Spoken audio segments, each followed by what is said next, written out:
ছাত্র জনতার এই বিজয়ে ছাত্রদের ভূমিকা সবচেয়ে বেশি, এটা অস্বীকার করার কোনো উপায় নেই।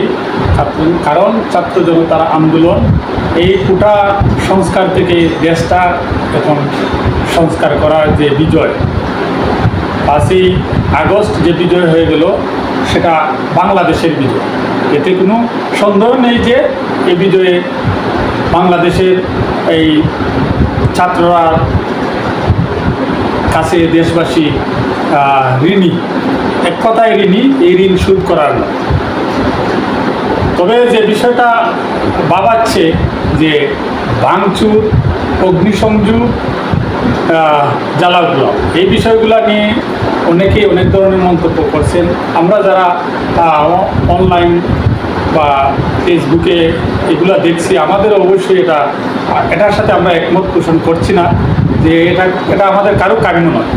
কিন্তু আজকে এই যে ভাঙচুর, অগ্নিসংযোগ, জ্বালাও পোড়াও, বিভিন্ন জায়গায় যে চূড়াগুপ্তা হামলা, যাই বলেন, সেটার জন্য দায়ী কে? নিঃসন্দেহে এই পরিস্থিতি যিনি সৃষ্টি করেছেন, যিনি বাংলাদেশের মানুষকে, মুক্তিকামী মানুষকে, যারা এদেশকে সংস্কার করতে চেয়েছিল, তাদেরকে দাবিত করেছেন যিনি সদ্য সাবেক প্রধানমন্ত্রী শেখ হাসিনা। এতে কারো সন্দেহ নেই।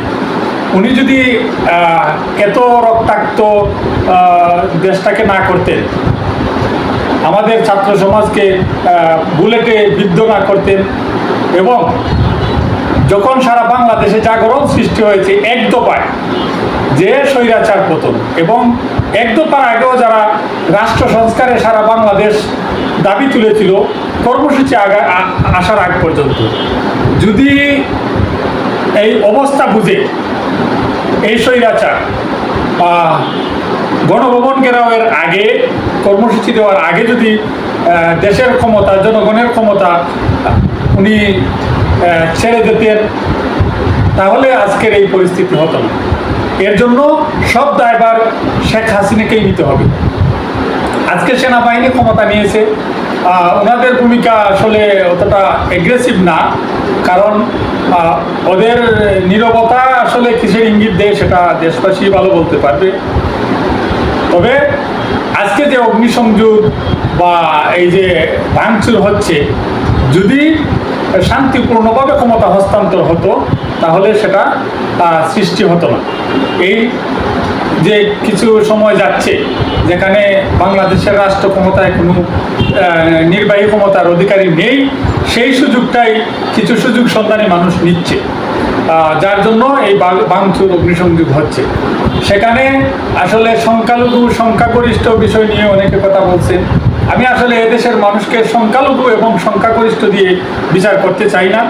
আমরা সবাই বাংলাদেশি, আমাদের স্বাধীন দেশ, এই দেশের সবাই ভাই ভাই। এখানে হিন্দু নেই, বৌদ্ধ নেই, খ্রিস্টান নেই, কেউ সংখ্যালঘুও নেই, সংখ্যাগুরুও নেই, সবার অধিকার সমান। এই রাষ্ট্রের সবাই সবার অংশীদারিত্ব নিচ্ছেন, কিন্তু এখানে বিভিন্ন বিষয় আসছে, যারা বিভিন্নভাবে এই সংস্কার, রাষ্ট্র ক্ষমতাকে প্রশ্নবিদ্ধ করছেন, একটা ব্যর্থ রাষ্ট্র প্রমাণে তারা চেষ্টা করছেন বিভিন্নভাবে, তারাই আসলে এই জিনিসটাতে উৎসাহ দিচ্ছেন, এবং তাদের নেতৃত্বেই ম্যাক্সিমাম জায়গায় এইসব হচ্ছে। সেটা অবশ্যই সবাই দৃষ্টি দিলেই বুঝতে পারবেন। আরেকটা বিষয় যেটা হচ্ছে যে, আমি আগেও বলেছি, এখনো বলি, আজকে এই স্বাধীন এবং এই দেশে শেখ হাসিনা স্বৈরাচার, বাংলাদেশ কি পৃথিবীর ইতিহাসে জঘন্যতম নিকৃষ্ট স্বৈরাচার, বেহায়া স্বৈরাচার, একে পদত্যাগ করতে গিয়ে আজকের যে ছাত্র সমাজকে অকাতরে প্রাণ বিলিয়ে দিতে হচ্ছে। কিন্তু যে বিষয়টা আমি বলতে চাচ্ছি, এই সরকার ক্ষমতায় আসার আগে 1/11-এর একটা পরিস্থিতি তৈরি হয়েছিল। 1/11 আসার আগেও নির্বিচারে কিন্তু হত্যা হয়েছে। 1/11 থেকে আজকের এই 5ই আগস্ট পর্যন্ত দীর্ঘ 17 বছর যারা এই বিভিন্ন নিয়মের বিরুদ্ধে কথা বলেছেন, অপশাসনের বিরুদ্ধে কথা বলেছেন, জনগণের দাবি নিয়ে রাস্তায় নেমেছেন, যারা বিরোধী মতের সরকার বিরোধীভাবে কথা বলছেন, আপনারা তাদের তাদের অবদানকে কখনোই খাটো করে দেখবেন না।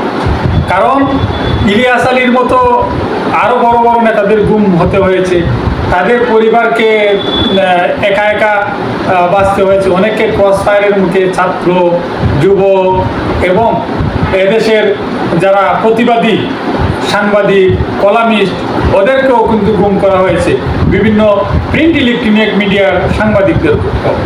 বিশেষ করে সবাই এতে অবদান রেখেছেন, এটা বলা বাহুল্য।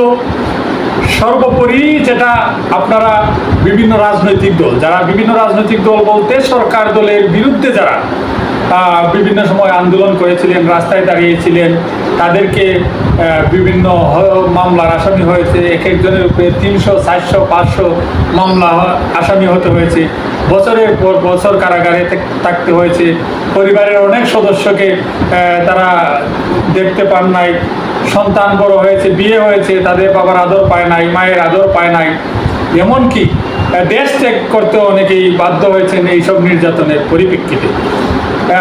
তো আমি বলবো হাজার হাজার লাখ লাখ মামলা, লাখ লাখ নেতাকর্মী জেলে দীর্ঘদিন কারাভোগ করেছেন, একবার বেরিয়েছেন আবার জেলে গিয়েছেন, তাদেরকে আপনি কিভাবে বিচার করবেন? আপনারা শুধুই যে ছাত্রদের অবদানকে বড় করে দেখছি, কিন্তু এইসব বিভিন্ন দলের রাজনৈতিক যারা বিরোধী রাজমতেরা ছিলেন, তাদেরকে আপনারা কখনোই খাটো করে দেখবেন না। রাষ্ট্র ক্ষমতা এখন কারা নিবে, সামনে কারা নেতৃত্বে আসবে, সেটাতে স্বাধীন দেশের স্বাধীন মতের মানুষ সেই সিদ্ধান্ত নিবে। কিন্তু যারাই অবদান রেখেছে, আজকে যদি বিভিন্ন সময় প্রতিবাদ না উঠত, বিভিন্ন বিষয়ে আপনার হত্যা, গুম, মামলা, বিদেশে অর্থ পাচার, এমনকি ক্র্যাকডাউনের মতো অবস্থা, এইসব বিষয়ে যদি প্রতিবাদ করা না হতো, তাহলে আজকে জনমনে এমন গণজাগরণ সৃষ্টি হতো বলে মনে হয় না। এবং এই যে ছাত্রদের হাত ধরে যে নেতৃত্ব, সবাই তো, সব দলের নেতারাই তো ছাত্রদের নেতৃত্ব মেনে নিয়েছেন, কারো তো ছাত্র দলের নেতৃত্ব মেনে নিতে কোনো, এই যে বৈষম্য বিরোধী ছাত্র আন্দোলনের নেতৃত্ব নিতে তো কারো মেনে নিতে কারো কোনো প্রশ্ন নাই। তাদের আত্মীয় স্বজনকে তাদের সাথে সহযোগিতা নিজেরা থেকেছেন, নিজের পরিবারকে একাত্মতা পোষণ করতে বলেছেন। ছাত্রদের এই নেতৃত্বে যে জিনিসটা তৈরি হয়েছে, মানুষ বিভিন্ন রাজনৈতিক দলের প্রশ্নবিদ্ধ বিভিন্ন বিষয় ছিল, সেটা অস্বীকার করার কিছু নেই, যার কারণে এই গণজাগরণটা তৈরি হয়নি, সবাই একমত হয়নি। কিন্তু এই যে ছাত্ররা যে রাজনীতি, যে এই যে কোটা থেকে স্বৈর শাসনের পতনের এক দফা, এখানে তো সবার অংশগ্রহণ আছে, সবাই বিভিন্নভাবে সহযোগিতা করেছে, কিন্তু এখানে ছাত্রদের ভূমিকা, আমি বারবারই বলছি, ছাত্রদের ভূমিকা অনেক বেশি, তারা অনেক রক্ত দিয়েছে। কিন্তু বিরোধী মতের, বিরোধী দলের, বিভিন্ন রাজনৈতিক দলের, এদেরকেও কোনো অংশেই কম ত্যাগ করতে স্বীকার করতে কম নয়। ব্যবসা গেছে, ফ্যামিলি গেছে, তাদের অনেকেই অকাতরে প্রাণ বিলিয়ে দিয়েছেন। আপনারা বিভিন্ন সময়ে, আমি এখন বলতে চাচ্ছি না কতজন প্রাণ দিয়েছেন, আপনারা এই দীর্ঘ 17 বছরে অন্ততপক্ষে প্রতিটা আন্দোলনের বিভিন্ন সময়টায় আপনারা কারা কারা প্রাণ দিয়েছিল, কারা ক্রস ফায়ার হয়েছে, কারা জেলে গিয়েছে, কারা দীর্ঘদিন জেল বুক করে জেলেই মৃত্যুবরণ করেছে, এবং বিভিন্নভাবে এই সরকারের রুষানলে পড়ে তাদের সর্বস্ব হারিয়েছেন, তাদেরকে আপনারা স্মরণে রাখবেন, তাদেরকেও আপনারা মর্যাদা দিবেন, তাদেরকেও সম্মান করবেন, এবং আমাদের বাংলাদেশকে আমরা সবাই ঢেলে সাজাবো, সুন্দর, সবার বসবাসযোগ্য একটা বাংলাদেশ হবে, এমনটাই সবার কাছে। এখানে বিতর্ক করার কিছু নেই, কারো অবদানকে খাটো করে দেখার কোনো কিছু নেই, সবার অবদানকে। এবং সর্বশেষে এখনও যারা বিভিন্নভাবে রাষ্ট্রীয় বিভিন্ন বিষয়ে যারাই ক্ষতি সাধন করতে আছে, ভাঙচুর করতে আছে, আপনারা প্রতিহত করুন, রাষ্ট্রীয় সম্পদ রক্ষা করুন, আমাদের সামাজিক যে বন্ধন, আমাদের বিভিন্ন ধর্মের সাথে যে আমাদের সাম্প্রদায়িক সম্প্রীতি আছে, সেটাকে রক্ষা করুন। দেশটা সবার, এই দেশের সবার দেশ বসবাসের উপযোগী হোক। আগামী দেশ শান্তির দেশ হোক, সমৃদ্ধির দেশ হোক।